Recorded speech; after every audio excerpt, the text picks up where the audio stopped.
Hi, and welcome back to Making the Argument. We have a special episode for you today with a special guest. But before I introduce her, I want to talk about a poll that recently came out that we discussed in a previous episode, where it showed that high school boys in the United States are actually more conservative than they've been in about 35, almost 40 years.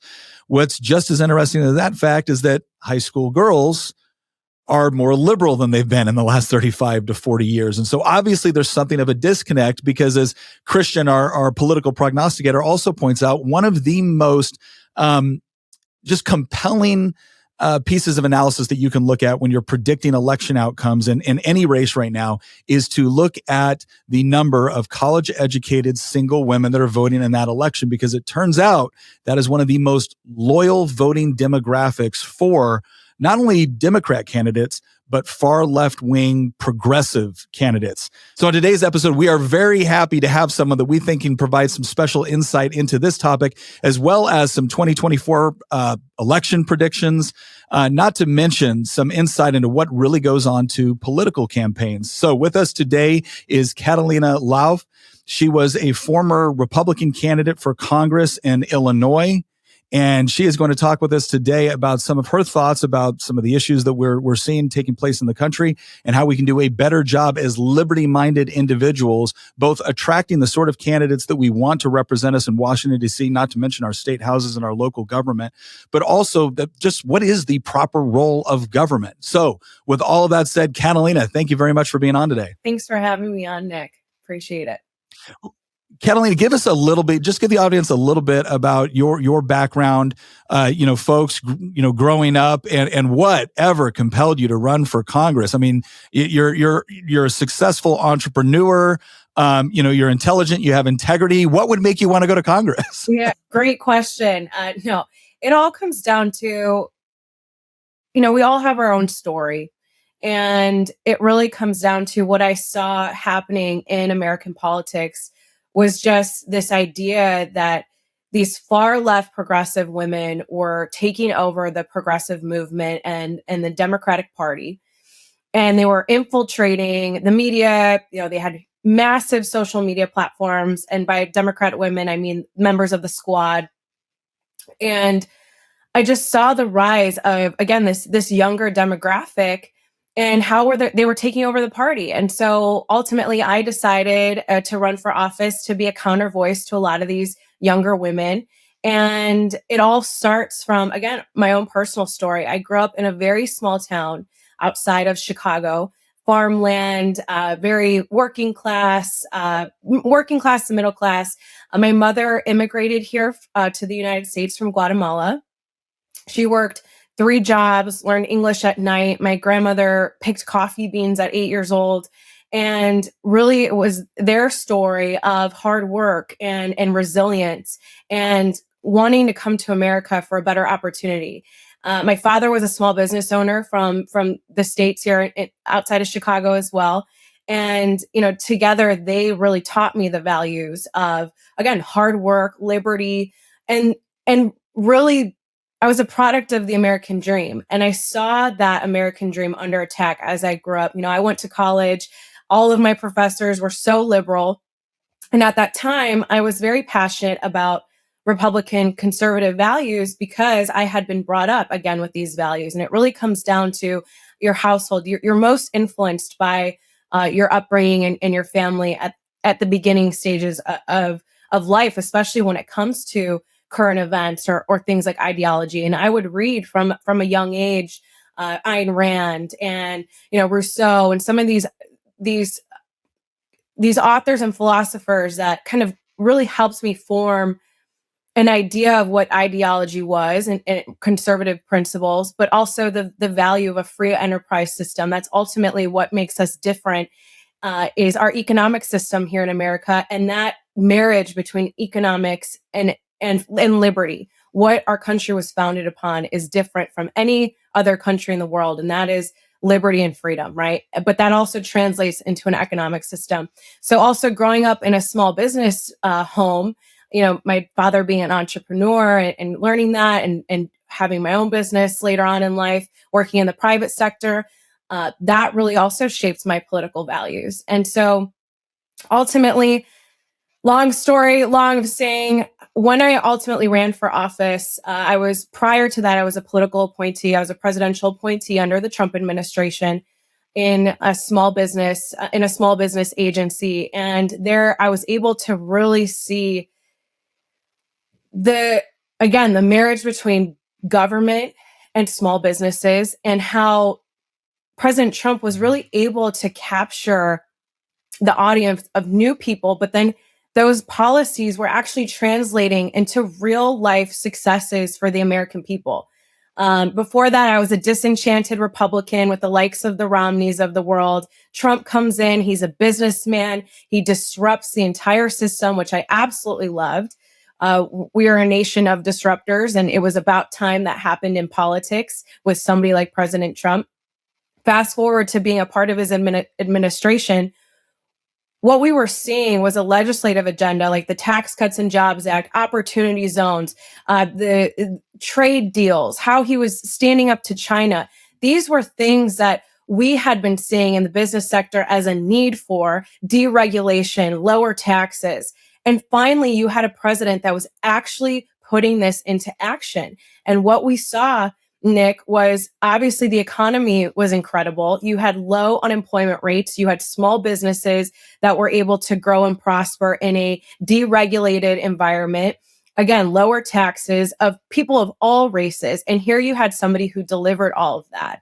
And so ultimately, it was a really good stark difference between decades of government, big government intervention, to here you have somebody who understands business, who wants people to be able to afford more things, be entrepreneurs, have more money in their pockets. And you really had that being delivered. All right, so let's unpack that a little bit. So when we look at progressive ideology, one of the things that we see is that as I look at you describing your background, all right, so you are, according to the way the progressives define one, which is usually breaking someone down based off of what's your race, what's your income, what's your sexual preference, what do you identify as?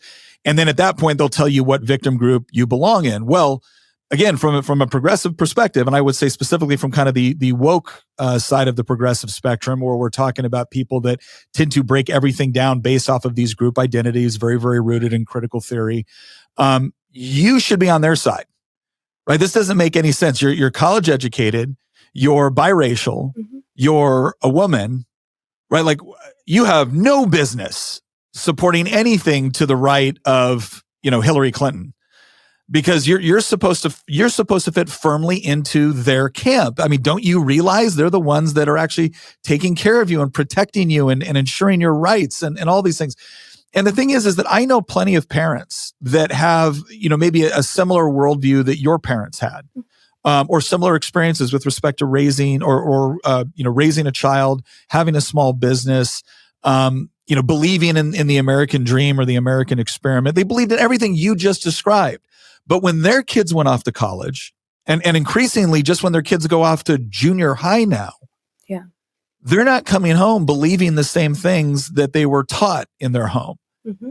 And I think one of the things that I can tell you right now, I get questions like this all the time. They're like, Nick, I believe what you believe. And we feel like we've made similar arguments, and we feel like we've raised our kids in this environment. And yet when we're competing with the public school system, and especially when we're competing with the university system or with social media, or with, you're right in that age group where you grew up with all of this. It's not like I'm a little bit older. So I remember a time when social media wasn't, quite so rampant and accessible. But you grew up with all of that. Here's what I want to know. Why do you think, first of all, that narrative, that so many young women have found that narrative so convincing? Mm-hmm. I think it's twofold. I think number one is exactly what you pointed out in terms of social media and influence, right? So I think that men and women, especially younger minds, are heavily influenced, again, by their surroundings, their peers, and especially when you're in your formative years or even into college, you want to be a part of something. And you have fads, you have think about how many commercials you see a day where, whether it's makeup brands or clothing brands, there's a huge marketing appeal to the progressive movement. And why? It's because the progressives have an incredible, they have done something so well, which Republicans, I think, sometimes struggle with, is appealing to emotion. They are able to market on all of these massive platforms that Republicans were just a little bit, we were behind on. We weren't on things like Instagram or Facebook or, now TikTok. Under, I think it was Obama who really campaigned. He used marketing tactics that were unknown, like were completely unheard of in when it came to political communication and political marketing. So he was able to attract thousands, especially younger voters, because he was a different base, but also had a really great marketing platform and a message that really resonated with younger individuals. They were doing things like rock the vote. They were texting millennials nonstop around that time, and the Democrats and the progressives have been able to really feed off of that. And then now, fast forward a decade later, you have new tactics and even younger faces like AOC and the Squad and these younger women who, if a woman is looking at a marketing message or listening to politics, they're going to be more compelled to listen to somebody who looks and talks like them and who's able to appeal to them in an emotional way. That's not to say that there isn't a need for, white males or whatever it might be, what they try to say that's the only people in the Republican Party. But you're going to be more influenced by somebody who looks and speaks to you and also is able to appeal on the things that you care about. Abortion is one of the number one issues for young women, which we know as Republicans that the amount of fear tactics that have been surrounding that issue to millennial women is absurd. There's no, first of all, the fact that the states now have control is the number one difference now that we haven't seen in the last decade, but that's where it should be. Our founders wanted things to be to the state level. Go ahead. Let me ask you this question on that, because this is an issue that I think is very interesting, because I'm old enough to remember when Democrats largely campaigned on this concept of safe, legal, and rare. Mm-hmm. And so their whole approach with respect to abortion was this idea that, hey, look, and look, I'm adamantly pro-life, mm-hmm. but their approach used to be, yes, abortion isn't a good thing, but it may be a necessary thing, and so that's why it should still be, again, safe, legal, and rare. Yeah. And their overwhelming argument was not so much the current narrative that we see, but was more around this idea that this is going to take place anyways, and so therefore there needs to be a safe legal option. And then I've watched as gradually over time. Now, I will say this, I kind of recognize that they were never going to be able to actually win with that narrative long term, mm-hmm. because what you're doing is you're making an excuse for something, you're not advocating for something. Mm-hmm.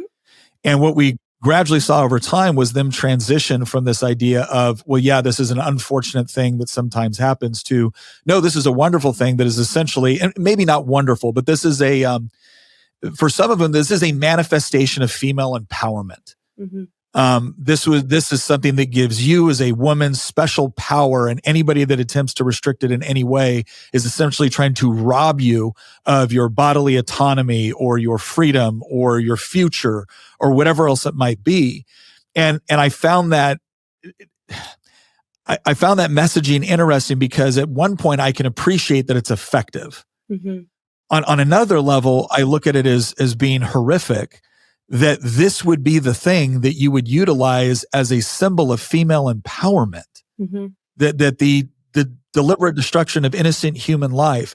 And look, we can set aside for a second whether or not some people think that there's different legal allowances that should be made under certain conditions or circumstances, right? I understand that reasonable people can disagree on certain aspects of this, but the fact that you would elevate it to an example of female empowerment, I mean, that just seems pretty.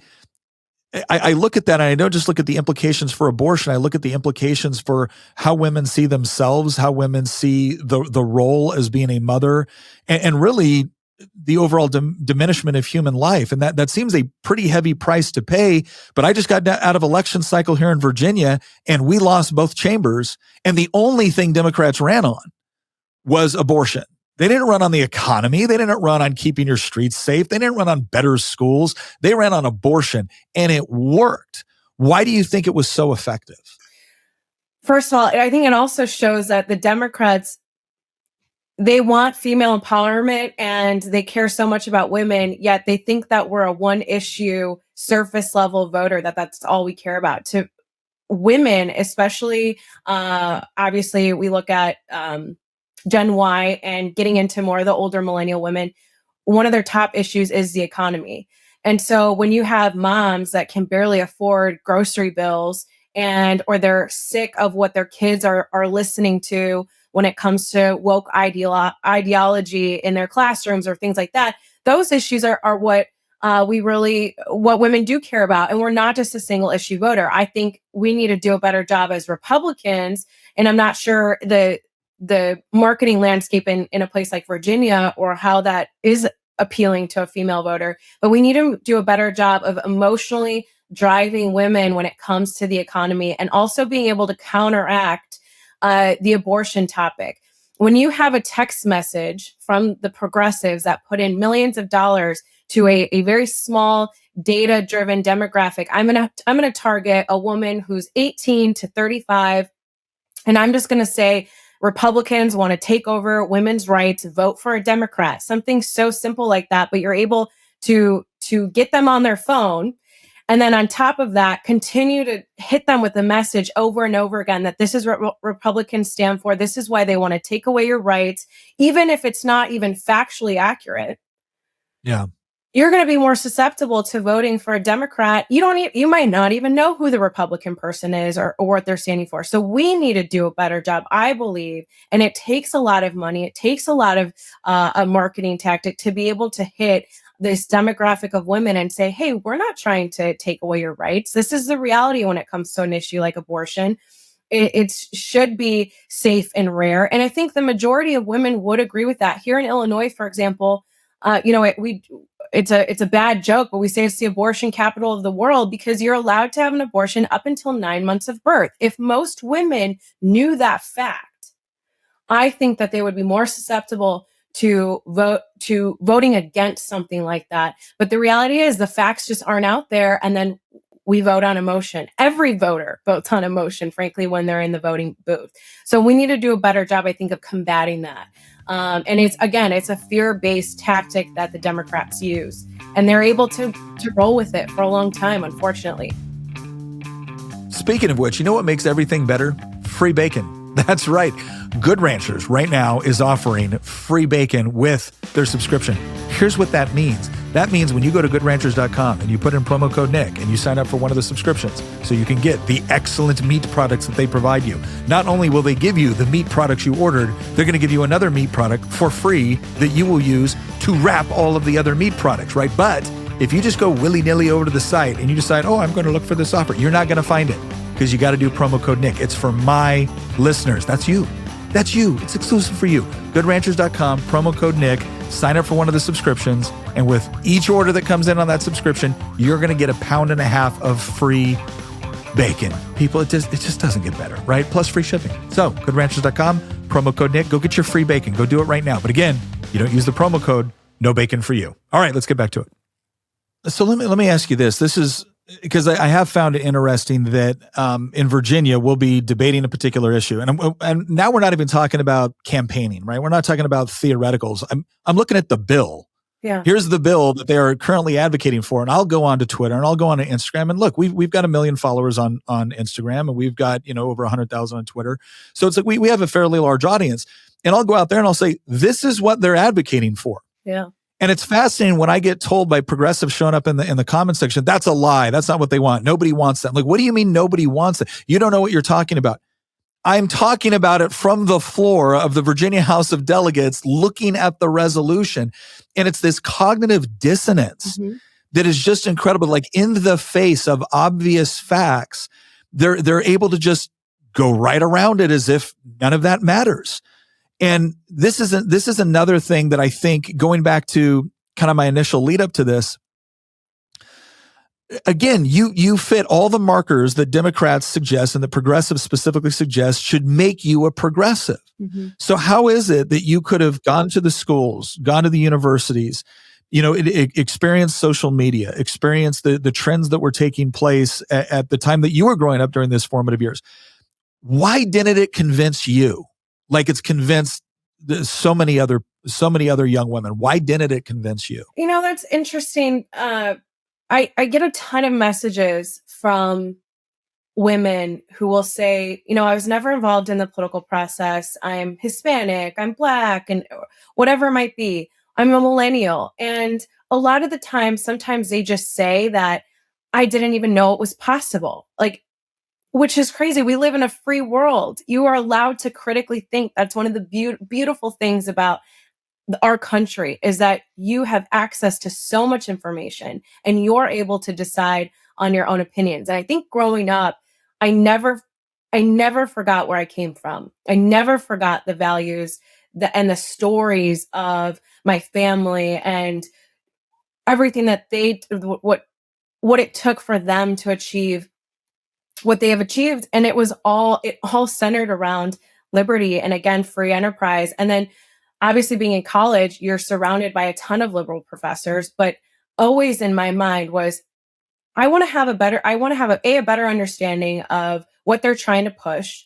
But also, again, I had grown up with these stories against communism, especially with my mother coming from a third world country, in Central America. This is a military dictatorship in a lot of these Central American countries. I grew up with what big government and when it turns on its people, what that creates. And it's a country that's against the people. And what we were founded upon was always that this is a country for the people, by the people, and we have the power and the control. And I think just being able to, obviously you're influenced by your parents, but then also when you become older, learning and thinking critically and asking questions. And I think, unfortunately, sometimes we're so caught up in what the media is saying. When you have somebody like, I'm going to use Taylor Swift as an example, when you have someone with such big influence like that and all these celebrities telling you how to vote, telling you what their agenda is or their issues, and you're a young woman and you're more susceptible to what, your celebrity is pushing, all those things really do matter. And so I think there's a lot more women. I know the data might prove otherwise, but I do believe that there are a lot of women out there who would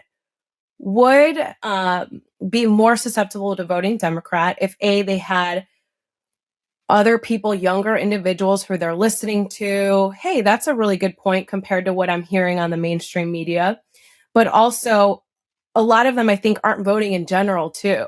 And so we need to grasp the middle ground of the people, that the women who don't believe in communist or socialist ideology, they listen to someone like AOC and they're like, wow, I don't really agree with what she's saying. But they just maybe haven't heard a Republican or a female talk about different topics, or they're just not voting at all. So how can we appeal to that demographic? You're never going to win the far right progressives at this point until they grow up a little bit more. I think as younger women, especially millennials too, they start having children, they start recognizing again how expensive grocery bills are, how expensive childcare is. I think those things are going to matter a little bit more to them than these social issues. And so I think we got to wait, but also capitalize on a marketing tactic that brings them in as well. So it sounds too like when your mother came from Guatemala, she came to the United States, like she was actively looking to come to the United States for, a better opportunity for her to have a family, to, have a career, whatever else it might have been. But it sounds like, and we get this all the time in the United States. You'll hear about Californians leaving California, going to another state like Texas or Florida, and then immediately voting like like the state that they fled. And it sounds like your mother left Guatemala, came to the United States because she appreciated the opportunity the United States provided, but she also appreciated the principles which allowed those opportunities to exist in the first place. And it sounds like she became very protective of those principles and very eager to share her own experiences with you. Would you say, I mean, is that an accurate representation? Absolutely, absolutely. Especially even when it comes to the immigration debate. We talk about the left tries to put emotion on what's going on in the border, that these kids are in cages, we have an immigration problem. When you have people who have done it the right way and they sacrificed a lot, they came to a better country because they wanted a better country and a better opportunity. But people like my mother and a lot of other immigrants, the majority of immigrants, frankly, that do vote Republican, as we've seen the data showing as well, a lot of especially Hispanic voters are trending more Republican because they don't want to have what we have here. That this is what they left. They left communism. They left, media being a propaganda machine. They left military dictatorships. They don't want America to turn into this country that, again, exactly what they left. And so, excuse me, immigrants like my mother really remember what life was like, and they always looked at America as a beacon of hope, and they will fight diligently to make sure that America remains that way. And so even on the campaign trail, when I ran for office, both in 2020, in the beginning, we saw a ton of immigrants who were like, what is going on? We left people who were talking about socialists and communists. We don't want a handout. We come here to work hard, and we come here because it's the American dream. And so we also have to capitalize on that. But Nick, also my father, I remember him sitting me down when I was so little and showing me books on the Constitution and the founders. And he always said, you cannot forget what our country was founded and what people have fought and bled for. And I think it comes down to you're most influenced by your parents. And when I get a ton of parents on the campaign trail, they say, how do I make sure that my daughter or my son doesn't turn into a Democrat once they go to college and then even beyond that? And I say, tell them your stories. Tell them what it took to build our country. Tell them these values. Give them information. And then ultimately, people are smart. Once they go to school, they'll be able to decide. But if it's never in front of them to begin with, and it's never influenced from the beginning, they don't have a counter voice to say, when they're a liberal professor sitting there talking about communism and socialism and social justice, if they've never had an example of the opposite, they might be more susceptible to believe somebody in their realm of influence as well. Well, and that's, sorry, yeah, that's a great point, because it's amazing how many people, when I'll make some little remark about socialism and again, what a horrible and authoritarian system of government and economics it is, and people always come to like, oh, you mean like the Nordic countries? You mean none of which are socialist? Like it really, there really has been this, and again, this kind of goes into this postmodernist ideology that we also see within the university system, where it's this idea that they have no problem rebranding whatever they want and having it bear absolutely no resemblance to reality whatsoever. And we're seeing that manifest itself in several other ways now as well, with obviously something of an identity crisis that we're not only having as a nation, but that we're also seeing on an individual level. Let me ask you this, and then I kind of want to transition to talking about 2024 and some of the things that you're seeing and that you'd like to see. Overall, if you were going to, you talked about the stories and whatnot, but overall, if you were going to talk to a young man or a young woman right now, or you were going to talk to their parents, and you were going to say, look, I did it, right? I went through the university system. I went through all of it.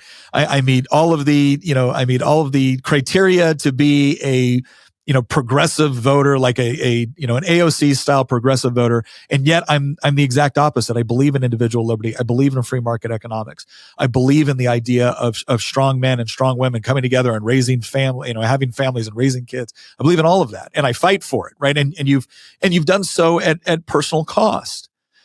What's the advice you give to that parent that is looking at their student that maybe is at like middle school age right now? And they're maybe for the first time in their life, they're recognizing that, hey, my kids are starting to come home with questions that they picked up at school, either from stuff their friends said or stuff that they saw, they listened to in a song, or something that their teacher told them that is just, one, something they never would have imagined having to hear when they were in middle school. And now they're having to contend with this and they feel intimidated, right? What is your advice to that parent that is desperately wants to be able to transmit those values in a relevant way and to do it in the way that your parents were able to do it, that you not only grasped and appreciated, but you truly made your own? Right. Your parents just didn't say, this is the way we raised you. Right. They shared something with you that stuck. And as you thought about it critically, all of a sudden they weren't just your parents' values, they were your values, and they were values you were willing to fight for. So what's the advice that you give to parents or to a young man or a young woman right now that is going through that? This sounds so simple, but when I was on the campaign trail, I'd ask a lot of parents, hey, have you just sat down to have a conversation with your kid about current events, what they think about it, and on top of that, then instill the values that you believe are maybe, I want to say, more logical, but when it comes to the economy, do you believe that paying $10 for your Starbucks do you believe that paying $10 for your Starbucks instead of, just a couple years ago was only $4 or $5, make it in those relatable terms? Do you think that that's okay when you make this amount in your paycheck? Do you believe that it's okay that, 30-40% of it goes to a government that is then, dive a little deeper, because somewhere there's a liberal progressive mom sitting their kid down talking about emotional learning and social justice and raising, small little woke kids, gay pride this, transgender that. Somewhere in the country, a liberal mom is doing that. Why don't we do our jobs as not just, I don't want to just say Republican, libertarian, conservative, but just as free thinking Americans, do your job and sit your kids down and talk about these things, because unfortunately a lot of parents aren't having these conversations with their kids, and they're getting it from somewhere. They're getting it from their teachers who are woke. They're getting it from other people or from other kids' parents. And I think just having that conversation is the number one thing, but doing it in a relatable way, but also seeking out some of these influencers. Now that we have so much influence now when it comes to social media, who are younger voices, who are people that you should, maybe listen to their perspective on and say, okay, I actually do agree with what this particular conservative person is saying, or access to information that just it's out there. It's just, they don't even know where to start. When you have your liberal professor sitting there saying, hey, I want you to watch CNN and I want you to read this book, and this is where you're going to get your information. Our job, I'm not a mom yet, but you sit your kids down and say, well, look at information here. Read these books. Let's talk about it in a relatable way. And I think, unfortunately, households aren't having that communication. We're not. And unfortunately, it's sad because, kids should be kids. And even when you're in high school, you have other things to be worrying about, not what's going on in politics, right? But I think having those conversations early on are so effective and so important from a long-term perspective. No, that's great. Man, I couldn't agree more. It is amazing. I was always very appreciative of the fact that, my mother, my father, and even though they ended up getting divorced, like I still spent a lot of time with both of them. And I didn't grow up in an environment where it's like, oh, we don't talk religion and politics. Like I didn't grow up in that environment. We talked about ideas. And you're right. I can remember having the sort of practical conversations with my parents where they would share a principle through a relevant life story. And I'm so appreciative that you said that, because one of the problems that I think we have a lot of times on more of the liberty side, libertarian side, conservative side, is that we write really good white papers, or we get in really, really non-productive arguments on social media sometime. And then we don't actually spend the same amount of energy actually having a conversation with our own children in a way that's relevant and accessible to them. And a lot of times through stories, not because we're not going to share the facts or statistics or numbers that back up what we believe, but who wants to sit there and listen to, some sort of either esoteric argument or data-driven argument and it's not actually connected to a story that we can relate to. And you're right. The left has done an excellent job of, I mean, shoot, they don't even got to use the data. They don't even got to use the statistics. They don't even got to use it. They can just come up with an incredibly compelling story. I remember I recognized this when I was watching cartoons with my kids one day. I was watching a Barbie movie with my kids, and not the Barbie movie, right? This was a little Barbie cartoon like years ago. And I'm sitting here watching this going, okay, this is a neat little story, but there's actually a really, really horrible economic message in here. And we sat down and I explained, I said, okay, do you guys see when they did this and then they did this over here? And well, yeah, like, okay, does that make sense to you? Well, what do you mean, Dad? And I would go through and I would explain kind of the principle, but we were using a topic that was relevant to them because they've been watching this Barbie cartoon. And it actually provided an opportunity to explain why this particular, idea that they were putting out there didn't make any sense. And they were still able to enjoy the show, but they also walked away being a little bit more informed with respect to some of the messages that were coming across and little simple shows that they were watching that we wouldn't think we'd have to be concerned about. And I see now as how that's only gotten increasingly worse. Let me ask you this.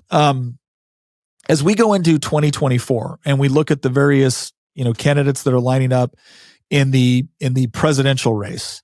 Now, obviously, like you worked for the Trump administration. I obviously ran for Congress the same year in 2020, and we worked with the Trump administration as well. As you look at the candidates, and I'm going to do this on purpose, I want to set Trump aside just for a moment, because I think there's a lot of people that are very, very dedicated to Trump as a candidate, and I completely understand that. But I want to be able to analyze some of the other candidates, especially what you kind of mentioned earlier was this idea of disruptor candidates. Yeah. People that have arrived on the scene that don't fit the typical political mold. They didn't grow up within a political machine somewhere. Yeah. They haven't been in office for the last 20 years. And when you look at that, which candidates do you think are doing the best job? All right. And I'll tell you what, I'll back that up a little bit, because obviously Ron DeSantis, he's been in politics for a while. Nikki Haley been in politics for a while. Tim Scott was in for a while. Pence, before he got out, was in for a while. And then you got Vivek, right, which is kind of the total outsider candidate. But as you look at all of these different candidates, right, apart from Trump, yeah, which one do you think is doing the best job of explaining the philosophies that we've been talking about: individual liberty, personal responsibility, free market economics, lower taxes, less regulations? Which candidate do you think is doing the best job of explaining those in a way that would be accessible to an audience that is sick of politics and just wants somebody to speak a little bit of common sense into their lives? Love that you brought this up. And I will rewind in your original conversation too about what we were talking about with kids and kind of the 20, 30 years ago, politics was very rarely talked about.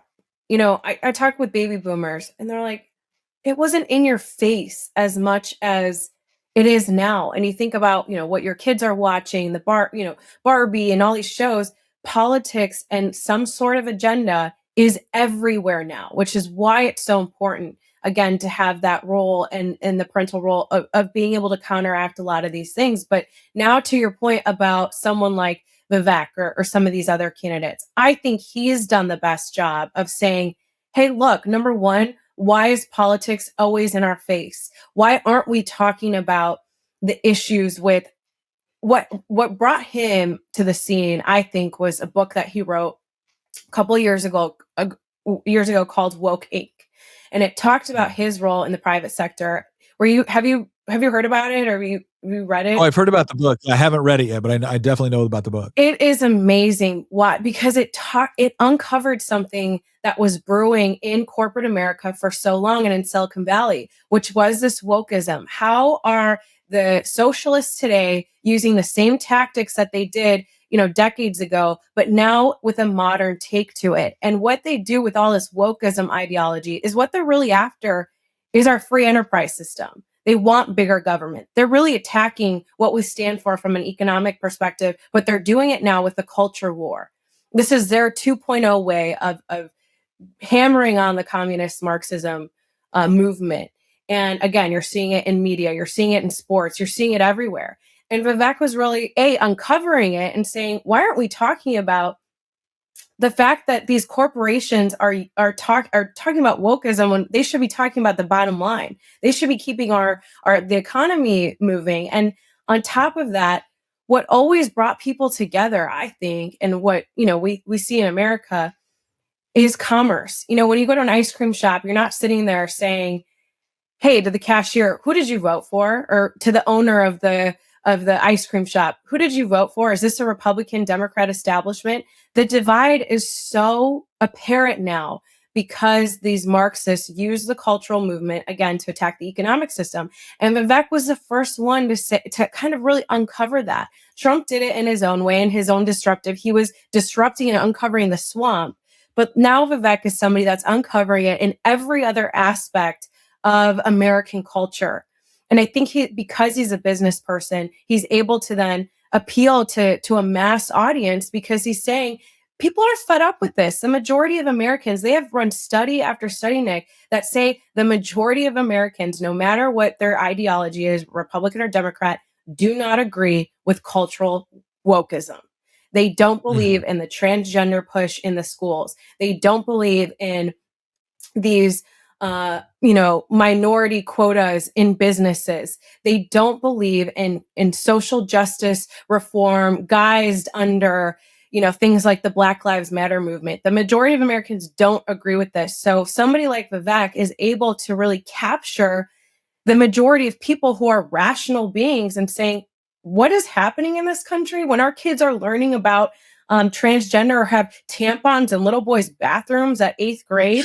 I mean, he's finally saying what everybody else is saying is like, look, this is just ridiculous. Let's go back to common sense, to your point. No, I think you're right.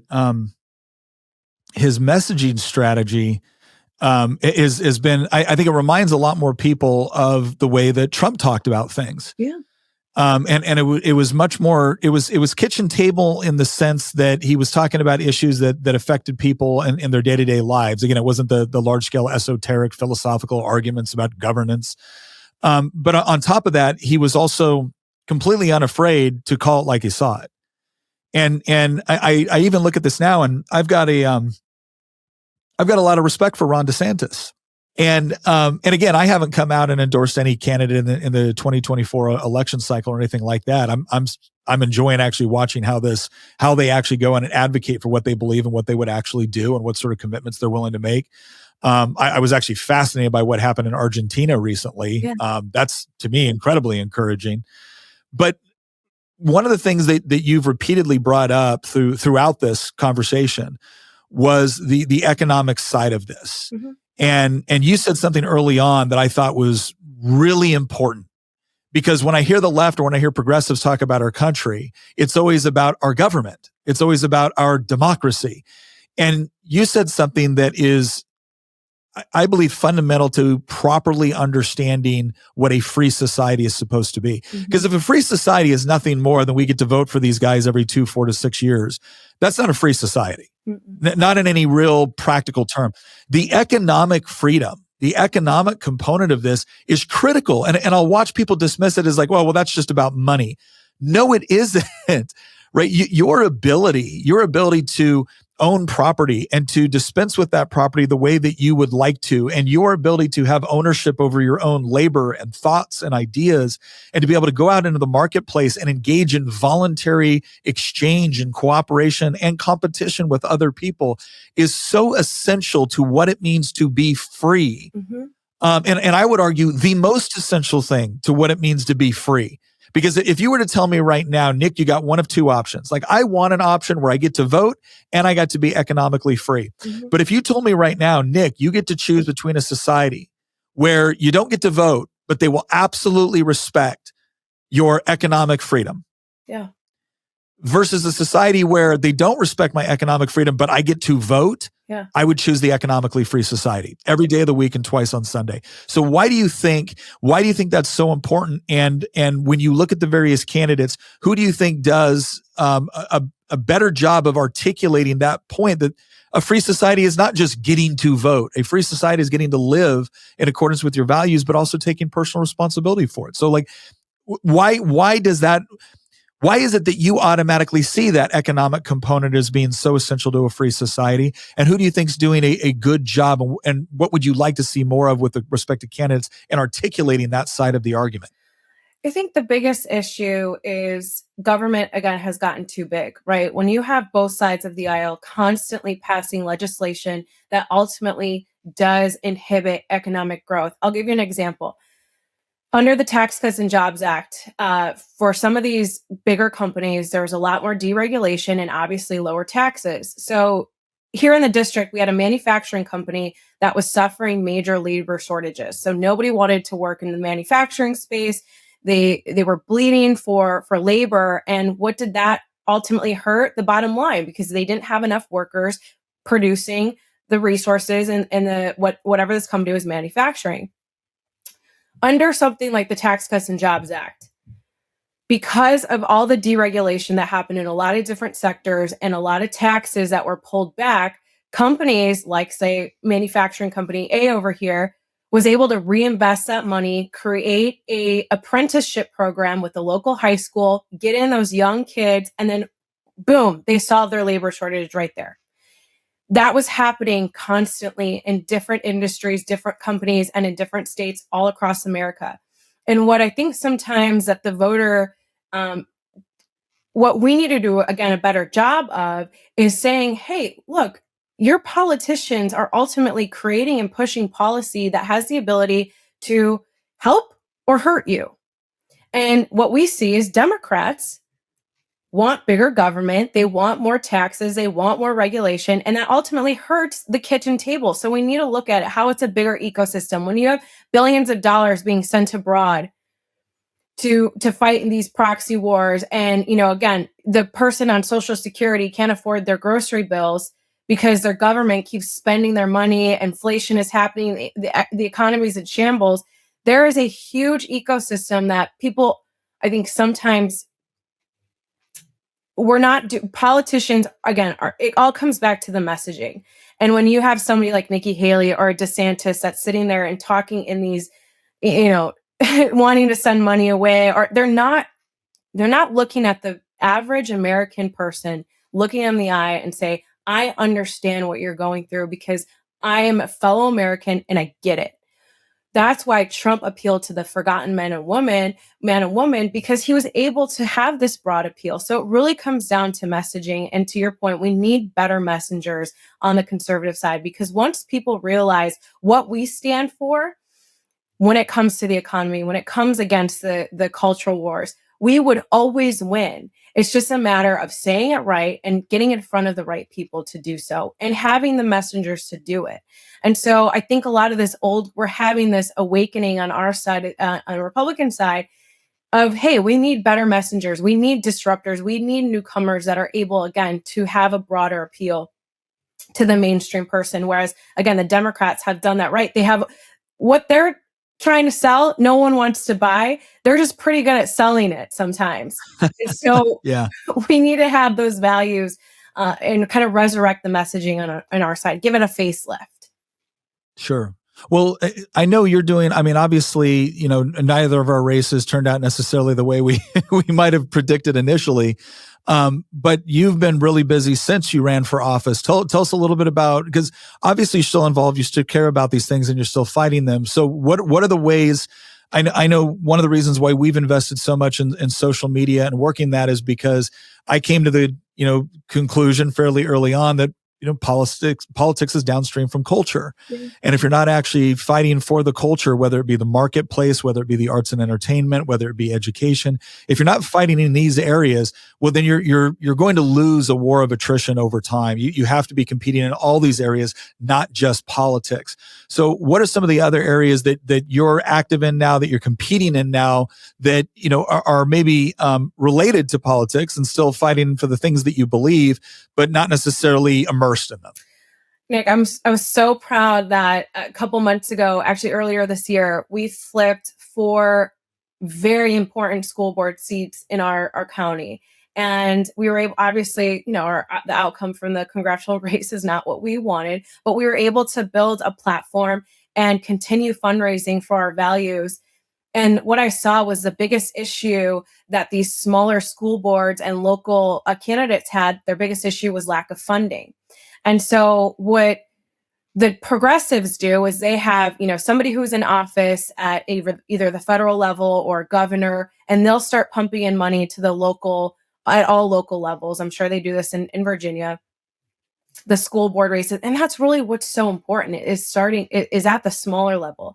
And what I found is in a lot of states and a lot of counties, they just weren't getting the support that they needed. So we were able to help out these 4 different school board races. We completely annihilated the Democrats that were trying to push progressive ideology. It was getting so bad in the schools here in Illinois. We have horrible state policies, but luckily we're still fighting back at the local level. And so we were really proud of that. So I've been very involved and very vocal in local politics here.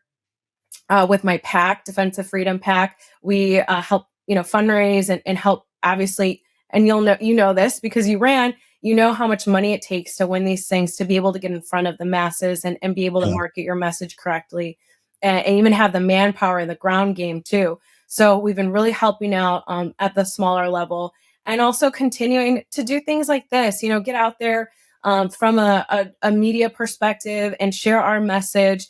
I hope that in the small capacity that I'm able to contribute to the movement, if a young girl or even a young, man out there says, hey, look, I like what, Catalina has to say. I like what Nick has to say. I relate to these people because they're normal, everyday individuals. They're not these button-up politicians. Then I know that we did our job in the capacity that we can for the movement. And so any way that we get out there and talk about these things, I think is so important, and to be vocal and to have the tough conversations.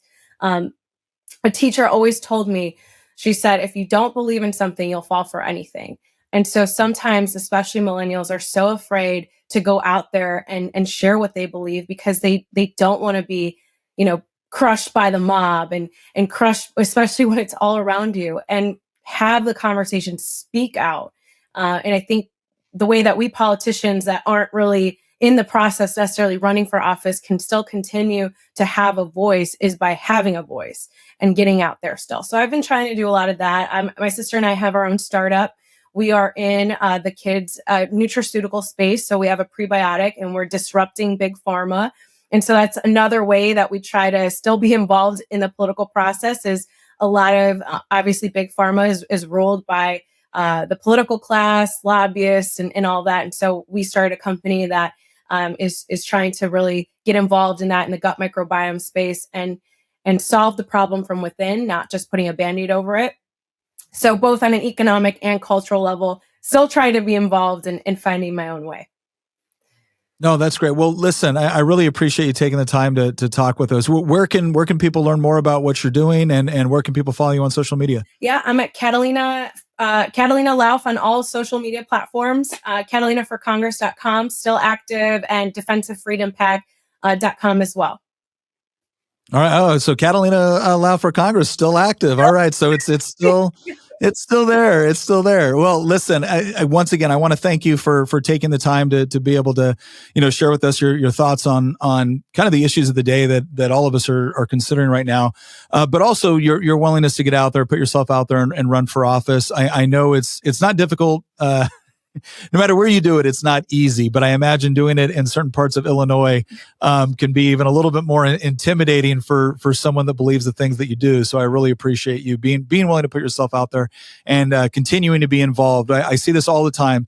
People they will get in there, they'll run for office, it doesn't go the way they want, and then they disappear. Mm-hmm. And it's incredibly frustrating. And so it's very encouraging to see someone that was willing to get into a very difficult race that everyone knew was going to be an incredibly difficult race, was willing to fight the way you did and then remain involved. And again, not just politically, but culturally. And I think that's really important because, like you said before, I think we're all encouraged when we see people that we can relate to standing up and saying the things that we think and speaking in ways that we can resonate with, and really showing people that they're not alone. And you've done a good job of that. So thank you very much, Catalina. Really appreciate all of our viewers. Once again, thank you for watching Making the Argument. Appreciate it as always. Also, consider joining our community chat over in Circle. We'll have the link for that in the description. Once again, thank you for joining us, and we will see you next episode.